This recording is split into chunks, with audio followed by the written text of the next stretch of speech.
La sécurité du festival, elle est gérée par notre service de sécurité privée. Et contrairement effectivement à des festivals, on a parlé des Vieilles Charrues par exemple, des choses comme ça, qui eux font appel à des moyens publics.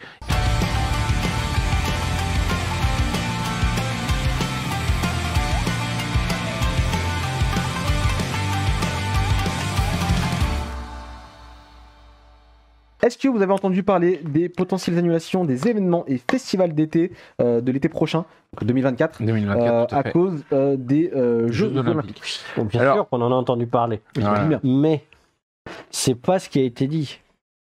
Faut faire attention, là, il y a une espèce de pelote, je sais pas comment c'est, de montage en aiguille qui s'est fait. Qui dit qu'on est passé de notre ministre de l'Intérieur qui a dit attention, la police va être très mobilisée sur les événements sur les JO, donc ça va créer des problématiques pour les événements culturels qui nécessitent l'intervention des forces de l'ordre. Voilà. Donc beaucoup de festivals de musique et des choses comme ça.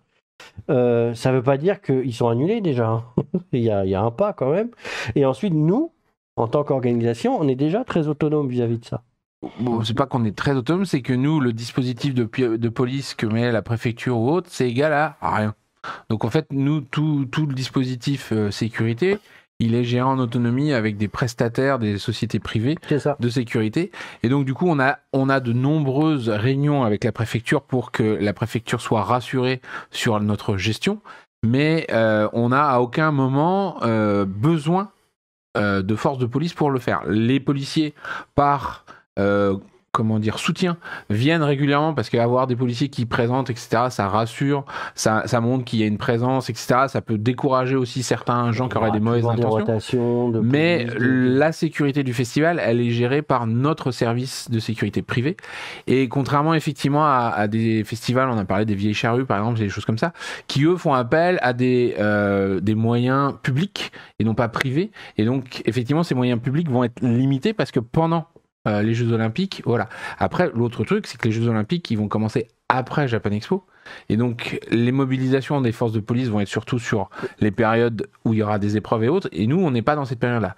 Notre inquiétude, par contre, c'est effectivement que au moment de Japan Expo 2024, de Japan Expo Paris 2024, il peut y avoir une gêne en termes de surface d'exploitation, parce que si Villepinte était réquisitionné intégralement pour faire des épreuves olympiques, Japan Expo se retrouverait certainement un petit peu sans domicile fixe.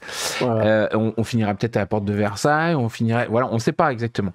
Donc, y a les JO, ça, c'est des discussions qu'on a.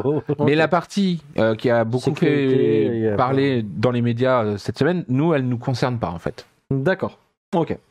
Bon, c'est plutôt rassurant du coup, je pense, parce que j'ai vu pas mal de gens directement penser à Japan Expo, dire que peut-être pas de Japan Expo. Ça a été monté aussi beaucoup en aiguille parce que ça inquiète beaucoup le monde de la culture. Donc le monde de la culture a agité beaucoup de choses parce qu'on ne veut pas que, parce qu'il y a cet événement sportif qui est très important a lieu, et ça retire l'opportunité au monde de la culture de s'exprimer, sachant qu'on sort du Covid.